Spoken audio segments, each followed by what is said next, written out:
Today's a sad day, as this is likely to be the last Galaxy Ultra that I can afford to review, so let's get into it. 2 years ago, Samsung Galaxy S23 launched as the ultimate flagship powerhouse packed with cutting-edge technology, a jaw-dropping camera system and a price tag to match. So here we are in 2025 and the question is, does it still hold up, and is it a better option for those looking for a premium phone without paying the premium price?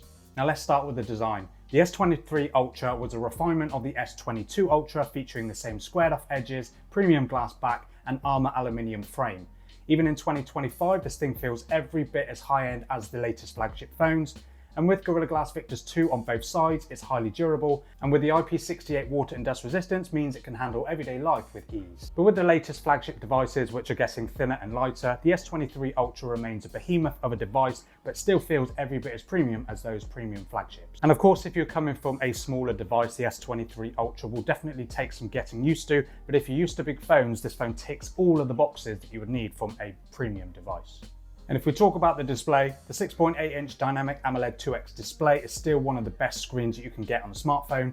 With up to 1440p resolution, a buttery smooth 120Hz adaptive refresh rate, and a peak brightness of 1750 nits, it holds up even against this year's flagship devices. Whether you're watching HDR content on YouTube, gaming, or just scrolling through social media, this display delivers rich colors, deep blacks, and incredible clarity. And thanks to Samsung's software updates, the optimization remains top-notch. Even after 2 years, this screen doesn't feel outdated in any way.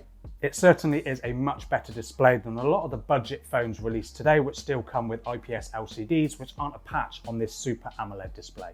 And under the hood, the S23 Ultra is powered by the Snapdragon 8 Gen 2 for Galaxy, a slightly overclocked version of Qualcomm's chip at the time.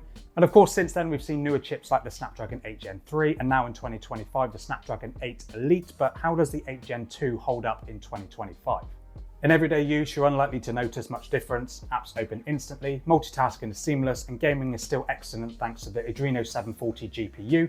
Even graphically intense games like Genshin Impact and Call of Duty run at maximum settings without any major hiccups.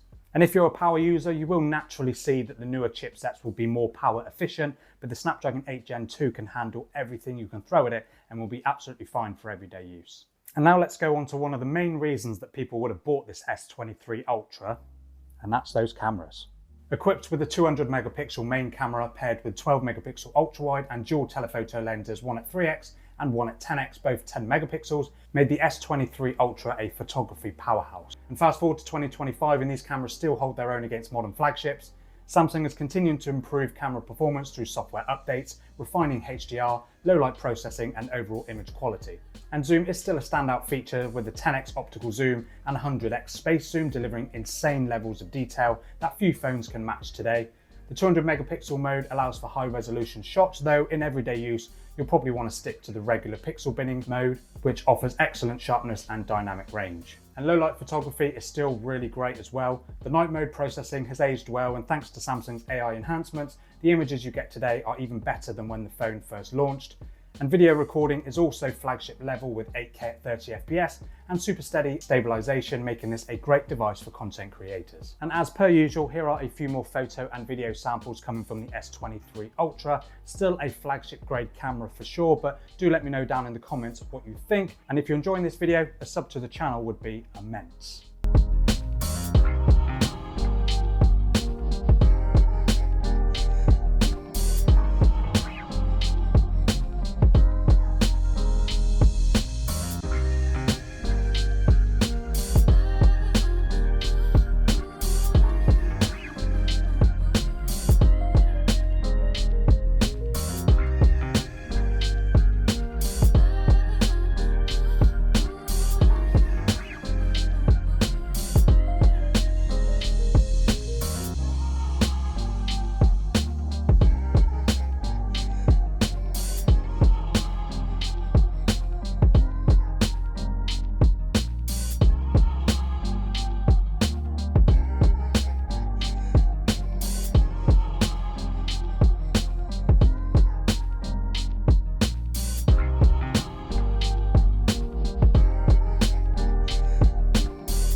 And aside from the camera, one of the other main reasons to pick up a Galaxy S23 Ultra in 2025 is Samsung's commitment to software support. Samsung's promised 4 years of major Android updates and 5 years of security patches, which means if you buy this S23 Ultra now, you're still going to be getting the latest versions of Android and security updates for a couple more years at least. And that's better than a lot of Android phones out today. And One UI has also evolved, bringing better multitasking, AI-powered features and optimization for the S Pen, which remains a defining feature for the Ultra series. If you're someone who loves productivity, note-taking or drawing, this phone is still unmatched in that regard. And battery life from the 5000 mAh battery has held up really well thanks to Samsung's efficiency optimizations. And even in 2025, it easily lasts a full day of heavy use, and with moderate use, you can push it well into a second day. Charging speeds are solid, but of course not class leading. 45-watt wired charging and 100-watt wireless and reverse wireless charging. And in a world where flagships are pushing 100-watt plus fast charging, this might seem a little bit slow, but for most users, it's absolutely fast enough. So what makes the S23 Ultra really shine in 2025? Well, of course, a lot of that is down to the price.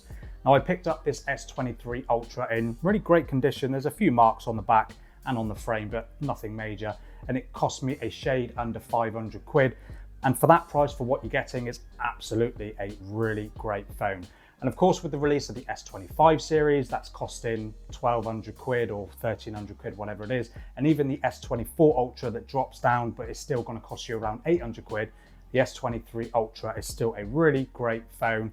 And if you can pick it up for even less than 500 quid, you're getting a really great phone that's going to be supported for a few more years to come for sure. Now, of course, there will always be newer, shinier models, but when it comes to value for money, the S23 Ultra in 2025 is a flagship that truly delivers. If you want a high-end phone with a top-tier display, powerful cameras, long-term software support, and still excellent performance, all for a fraction of the original cost, then yes, it's absolutely worth it.